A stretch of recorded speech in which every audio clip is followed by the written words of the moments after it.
பூவே உனக்கு சாங் வந்து இன்னைக்கு வரைக்கும் அந்த வரிகள் தான் வந்து காதலிக்கிறவங்களுக்கு ஒரு ஒரு அடிநாதம் மாதிரி.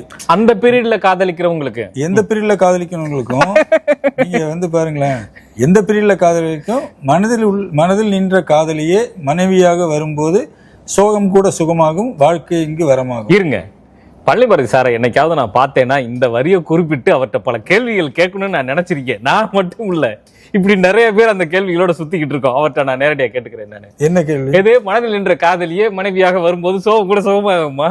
அப்புறம் ஆயுள் தண்டனைங்க, அது உங்களுக்கு தெரியாது. நீங்க காதலை காவியமாக்குறத சொல்றீங்க, அது வந்து காதல் வந்து கல்யாணத்துல முடியறத சொல்றாரு. அது அந்த அந்த சூழலுக்கு அது கரெக்டா இருக்கும். அப்புறம் அதுல வந்துட்டு நான் ஒரு வரியை ரொம்ப தப்பாவே பாடிட்டு இருந்தேன். எனக்கு அந்த வரி ரொம்ப பிடிக்கும், எல்லாத்துட்டையுமே சொல்லிட்டு இருந்தேன். உலக இந்த சொல்லாமலே யார் பார்த்தது அந்த பாட்டுல, அந்த பாட்டு அவரே தான், உலக அதிசயத்தில் ஒன்றுக்கு உரியது நம் காதலா அப்படின்னு நான் பாடிட்டு இருந்தேன்.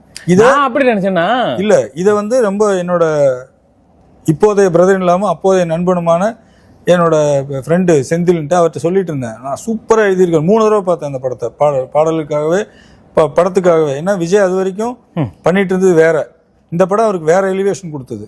விஜய்க்கு ஒரு பயங்கர ஃபேமிலி ஆடியன்ஸ்குள்ள கொண்டு போச்சு.